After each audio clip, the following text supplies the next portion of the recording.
സംസ്ഥാന സർക്കാരിനോട് ഏതാണ്ട് 2 മാസത്തോളമായി യാതൊരു സന്ധിയുമില്ലാത്ത സമരം നടത്തിക്കൊണ്ട് ആശാ തൊഴിലാളിമാർ സെക്രട്ടേറിയറ്റിന് മുന്നിൽ പിണറായിയെ താഴിറക്കാനുള്ള ഗൂഢതന്ത്രത്തിന്റെ ഭാഗമാകുമ്പോഴും പിണറായി സർക്കാരിന്റെ തൊഴിലാളികൾക്കായുള്ള ക്ഷേമ പ്രവർത്തനങ്ങളുടെ പട്ടികയിൽ പുതിയ പൊൻതൂവലുകൾ കൂടി തുന്നിപ്പിടിപ്പിക്കപ്പെടുകയാണ്.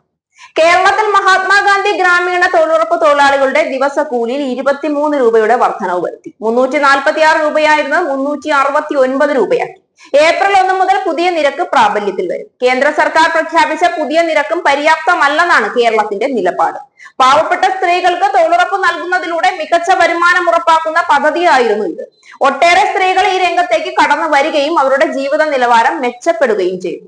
കേരളത്തിലെ തൊഴിൽ രഹിതർക്കായി സർക്കാർ നടപ്പിലാക്കിയ മഹാത്മാഗാന്ധി ദേശീയ ഗ്രാമീണ തൊഴിലുറപ്പ് പദ്ധതി എന്നത് ഗ്രാമീണ മേഖലയിലെ തൊഴിലില്ലായ്മ കുറയ്ക്കുന്നതിനും ഗ്രാമീണ വികസനത്തിനും ലക്ഷ്യമിടുന്ന ഒരു പ്രധാന പദ്ധതിയാണ്. ഈ പദ്ധതി ഗ്രാമീണ കുടുംബങ്ങൾക്ക് സാമ്പത്തിക സുരക്ഷിതത്വം ഉറപ്പാക്കുകയും ഗ്രാമീണ വികസനത്തിന് പ്രോത്സാഹനം നൽകുകയും ചെയ്യുന്നു. എന്നാൽ മറ്റെല്ലാ മേഖലയിലെയും പോലെ തന്നെ തൊഴിലുറപ്പ് മേഖലയോടും കേന്ദ്ര സർക്കാർ കടുത്ത അവഗണനയാണ് കാണിച്ചുകൊണ്ടിരുന്നത്. ആശാ തൊഴിലാളികളോടും അംഗനവാടി തൊഴിലാളികളോടും കാണിച്ചുകൊണ്ടിരിക്കുന്ന അതേ ക്രൂരത തൊഴിലുറപ്പ് ചെയ്യുന്ന സാധാരണ സ്ത്രീകളോടും കേന്ദ്ര സർക്കാർ കുറെ കാലമായി ചെയ്തു വരികയാണ്. കേരളത്തിലെ തൊഴിലുറപ്പ് തൊഴിലാളികൾക്ക് നൽകാനുണ്ടായിരുന്ന 811 കോടി രൂപയാണ് കേന്ദ്ര സർക്കാർ പലവിധ ന്യായങ്ങൾ പറഞ്ഞ് പിടിച്ചുവച്ചിരുന്നത്. ഇതിനുവേണ്ടി പല പ്രാവശ്യം കേരള സർക്കാർ സമ്മർദ്ദം ചെലുത്തിയെങ്കിലും തരാൻ കേന്ദ്ര സർക്കാർ തയ്യാറായിരുന്നില്ല.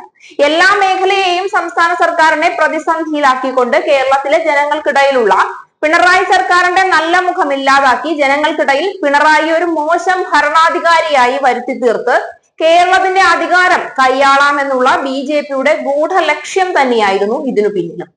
എന്നാൽ നിരന്തരമായ സമ്മർദ്ദങ്ങൾക്കൊടുവിലാണ് ഇപ്പോൾ കേന്ദ്രം ഒരാഴ്ചയ്ക്കുള്ളിൽ സംസ്ഥാനത്തിന് നൽകാനുള്ള മുഴുവൻ തുകയും നൽകാൻ തീരുമാനമായത്.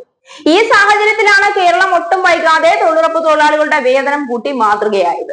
ഗോവയിൽ 378 രൂപയും ഹരിയാനയിൽ 400-ഉം സിക്കിമിൽ 3 ഗ്രാമപഞ്ചായത്തുകൾ 380-ഉം തമിഴ്നാട്ടിൽ 336-ഉം തെലങ്കാനയിൽ 307-ഉം ബംഗാളിൽ 260-ഉം ഗുജറാത്തിൽ 288 എന്നിങ്ങനെയാണ് സംസ്ഥാനങ്ങളിലെ നിരക്ക്. തൊഴിലുറപ്പ് പദ്ധതി ഇന്ത്യയിൽ ഒട്ടാകെ ആരംഭിച്ചുവെങ്കിലും കേന്ദ്രവിഹിതം കിട്ടാത്തത് മുഖേന പല സംസ്ഥാനങ്ങളും പദ്ധതി പകുതിയിൽ വെച്ച് മതിയാക്കി. എന്നാൽ അപ്പോഴും തൊഴിലുറപ്പ് പദ്ധതിയുമായി മുന്നോട്ട് പോയത് കേരള സർക്കാരാണ്.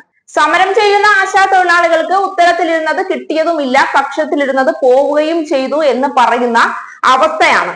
അന്നേരമാണ് ഈ സ്ത്രീ തൊഴിലാളികളുടെ ശമ്പളത്തിൽ ഇത്രയേറെ വർധനവ് സംസ്ഥാന സർക്കാർ ഉടനടി തന്നെ വരുത്തിയിരിക്കുന്നത്. സംസ്ഥാന സർക്കാരിനൊപ്പം നിന്നിരുന്നെങ്കിൽ കുറച്ച് സാവകാശത്തിലാണെങ്കിലും കിട്ടാൻ അർഹപ്പെട്ടതിലും കൂടുതൽ സംസ്ഥാനം കൊടുക്കുമായിരുന്നു.